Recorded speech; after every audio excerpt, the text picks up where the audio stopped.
Latest updates ఎప్పటికప్పుడు పొందడానికి big TV WhatsApp channel follow అవ్వండి. లింక్ డిస్క్రిప్షన్ లో ఉంది. ట్రోలింగ్ అంటే నేను ఒకటి అడగదలుచుకున్నాను. ఏమనిపిస్తుందండి, ఎందుకంటే ఒక విమర్శకో లేకపోతే ట్రోలింగ్కో ఎక్కడో చోట ఒక లక్ష్మణ రేఖ ఉండాలి. అలాంటి బయటికి దాటి సారిటీసే దువ్వాడ దువ్విన ఇలాంటి కామెంట్స్ చూసేటప్పుడు ఏమనిపిస్తుందండి అసలు మీకు?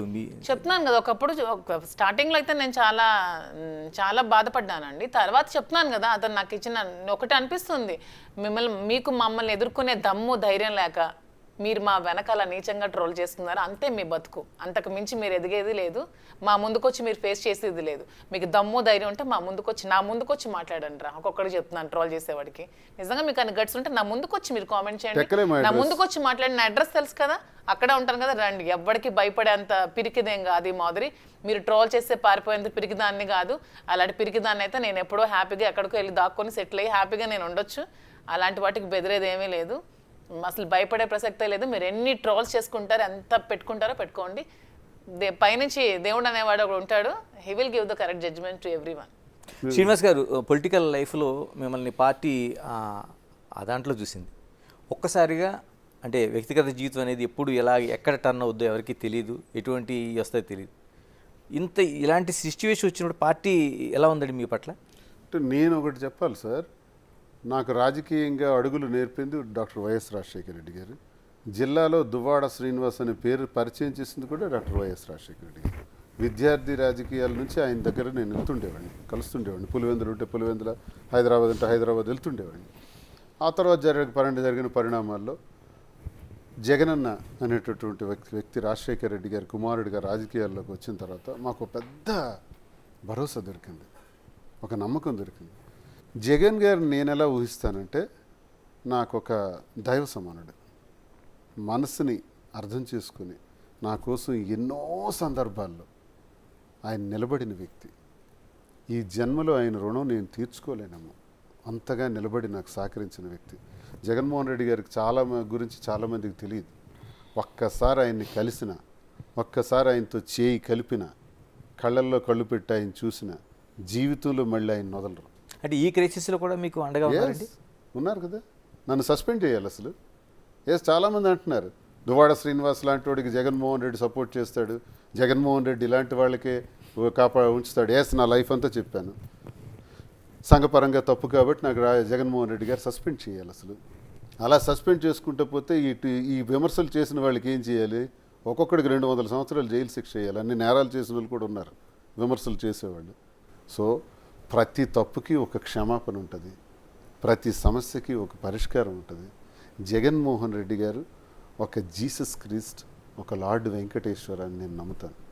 అంత గొప్ప వ్యక్తి, మా మనసుల్ని అర్థం చేసుకునే వ్యక్తి. పర్సనల్ విషయాల్ని రాజకీయాలకు లెక్కగట్టి అందరూ అన్నట్టు సస్పెండ్ చేయాలి అనుకుంటే తప్పులు చేయని వాళ్ళు ఎవరు? కాబట్టి ఈ టైంలో నేనేమనుకుంటున్నానంటే, విమర్శకుల కన్నా నిజంగా నా కోసం ఈ టైంలో కూడా నిలబడి నాకు ఏ ఇబ్బంది లేకుండా చూసినటువంటి వ్యక్తి జగన్మోహన్ రెడ్డి.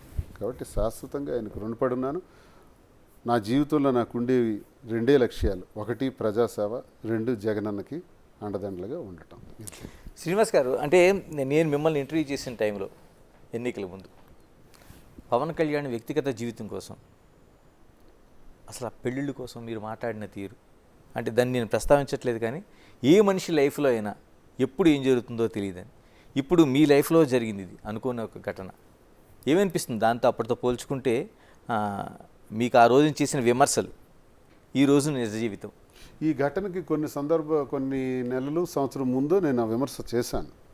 నిజమే, చేసిన దానిలో నేనేమని విమర్శ చేశానంటే, మా వైజాగ్ అమ్మాయి నందిని అనే ఒక అమ్మాయిని ఆయన పెళ్లి చేసుకున్నారు, చక్రధర్ గారు అమ్మాయి. ఆమెకు విడాకులు ఇచ్చిన తర్వాత రేణుదేశాయికి చేసుకున్నారు. ఓకే, అది కరెక్టే, అది నేను తప్పు పట్టట్లా. రేణుదేశాయి గారికి చేసుకున్న తర్వాత మూడో వ్యక్తికి గర్భం దాల్చారు, మూడో వ్యక్తి అని నేను అనలా, రేణుదేశాయి గారు అన్నారు. రేణుదేశాయి గారు చాలాసార్లు ఈ విషయం బాధపడేటప్పుడు రేణుదేశాయి గారు పవన్ కళ్యాణ్ భార్యను కూడా చూడకుండా ట్రోల్ చేశారు. ఎవరు? ఈ జనసేన పిచ్చోళ్లే విపరీతంగా ఆవిడని కూడా ట్రోల్ చేసి పడేసినారు. ఆవిడ నన్ను క్షమించండి, నాకు నేను ఈ మాట నేను అడిగినందుకు క్షమించండి అని చాలాసార్లు ఆవిడ ప్రాధాయపడి రిక్వెస్ట్ చేశారు కూడా. అంతగా ట్రోల్ చేశారు. వాళ్ళకి ఇది ఉండదు, కామన్ సెన్స్ ఉండదు. సో అది నేను ప్రశ్నించాను, మరి అది నేరం కాదా? ఎప్పుడైతే మూడో స్త్రీతో గర్భం దాల్చారో ఆ తర్వాత కొద్ది రోజుల తర్వాత ఇది జరిగింది. ఏది ఈ రెండో భార్యతో విడాకులు అనేది జరిగింది. ఆ తర్వాత ఇప్పుడు మూడో భార్యకి పెళ్లి చేసుకున్నారు అన్నది ఇప్పుడు చేసుకోవచ్చు, నేను కాదనట్లే. ఈ విషయాన్ని నేను అడిగాను. అయితే మరి మీరు ఇన్ని అన్నారు కదా, మీ జీవితంలో ఎలా జరిగింది కదా అంటే, నా జీవితంలో జరిగింది ప్రతి ఒక్కటి చెప్పాను ప్రజలకి.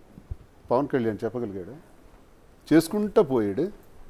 ఆయన ఒకటోది.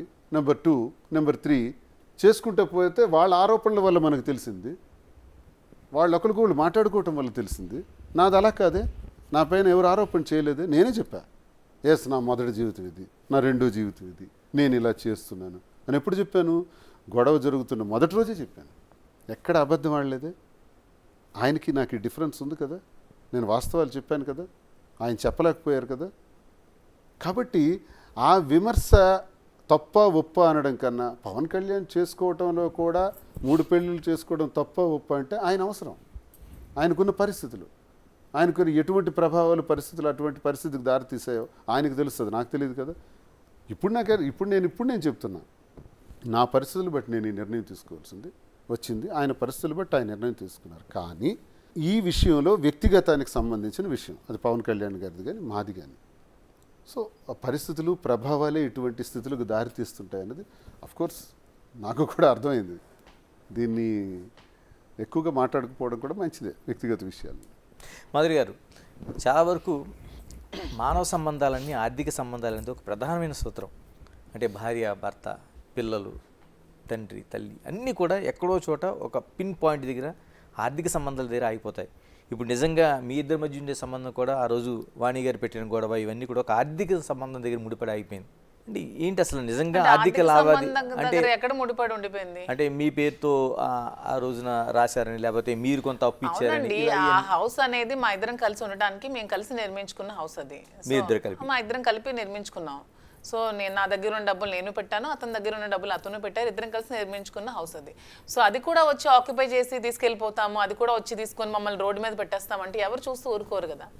సో మీరు అన్నట్టు ప్రపంచం అంతా సంబంధాలను ఆర్థిక సంబంధం అవ్వచ్చు, కానీ మాధురి దువ్వాడ శ్రీనివాస్ది ఆర్థిక సంబంధం కాదు, అది మానసికమైన సంబంధం మాత్రమే. 100% ఆర్థిక సంబంధం మా ఇద్దరిది కాదు. వాణి గారు చెప్పినంత స్ట్రైట్గా మీరు ఎందుకు చెప్పలేకపోయారండి? మా ఇద్దరం కలిపి ఉండటం కోసం ఒక ఇల్లుని కట్టుకుంటున్నాం, మేము ఉండాలనుకుంటున్నాం అని అమ్మాయి ఎంత స్ట్రైట్గా చెప్పదలుచుకున్నప్పుడు ఎందుకు దువ్వాడ శ్రీనివాసు ఎందుకు చెప్పలేకపోయారు? అంటే తన ఇంటి దగ్గరికి రావటమే మొదటి రోజే పిల్లల్ని కలవటానికి, తండ్రిని కలవటానికి పిల్లలు వచ్చారు అని చెప్పింది. పిల్లలు కలవటానికి అలా రావటం ఏంటి? మీడియా ఎందుకు పిల్లలు కలవటానికి? కారాలు, నిచ్చెన్లు, రాడ్స్ ఇవన్నీ ఎందుకు? ఒక ప్లాంట్గా వచ్చింది. రెండో రోజు అలాగే వచ్చి డోర్లన్నీ విరగ్గొట్టి లోపల ఎంటర్ అవడానికి వచ్చారు. మూడో రోజు, నాలుగో రోజు టెక్కల్లో నువ్వు ఉండకూడదు, ఇంకెక్కడికైనా పోవాలి, ఎమ్మెల్సీగా ఉండకూడదు, రాజీనామా చేయాలి, లేనిపోని మాటలంటూ ఆడే అర్థం పర్థం లేని మాట్లాడారు. లాస్ట్గా ఆమె ఏం చెప్పారంటే, ఇంటిలోకి నేను ఎలాగైనా వస్తాను అని చెప్పారు. అప్పుడు ఇంటి సందర్భం వచ్చింది, ఈ ఇల్లు నాకు కావాలి అన్నది. ఇల్లు నీకు కావాలి అనుకునేటప్పుడు ఇల్లు నాది కాదు ఇది అంటే. నేను ఇంకోటి చెప్పాను, ఎప్పటికైనా నా తరం తర్వాత నేను అయిపోయిన తర్వాత పిల్లలకు వస్తుంది, ఎక్కడికి వెళ్ళిపోతుంది, కానీ మీరు అది అంతవరకు ఆగలేదే, ఆగకుండా ఇల్లు కూడా నాకు ఇచ్చేయాలి అనేటప్పుడు ఆ ఇల్లు కట్టడంలో తన భాగస్వామ్యం కూడా ఉంది కాబట్టి నేను ఆ ఇల్లు ఎలా ఇవ్వాలి? అప్పు తీర్చేనే ఇవ్వాలి, ఆ అమ్మాయికి డబ్బులు మళ్ళీ నేను అందించి రిజిస్ట్రేషన్ చేయాలి. అలాంటి పరిస్థితుల్లో నేను రిజిస్ట్రేషన్ చేయలేను కాబట్టి ఉన్న ఆస్తులన్నీ చేసేస్తాను, ఇది ఒక్కటి మాత్రం నేను ఇవ్వలేను అని నేను చెప్పాను. వినలేదు. చెప్పారు నాకు 2 కోట్ల వరకు నేను ఇచ్చాను, శ్రీనివాస్ గారు తిరిగి ఇవ్వాలనే ఉద్దేశంతో నేను ఇవ్వలేదు, వాణి అయినా సరే నాకు డబ్బులు ఇచ్చి తీసుకోవచ్చు అని చెప్పారు. మరి ఎందుకు ఆ పని చేయలేదు ఆమె? మరి అప్పు ఎలా తీరుస్తాం ఆమెది?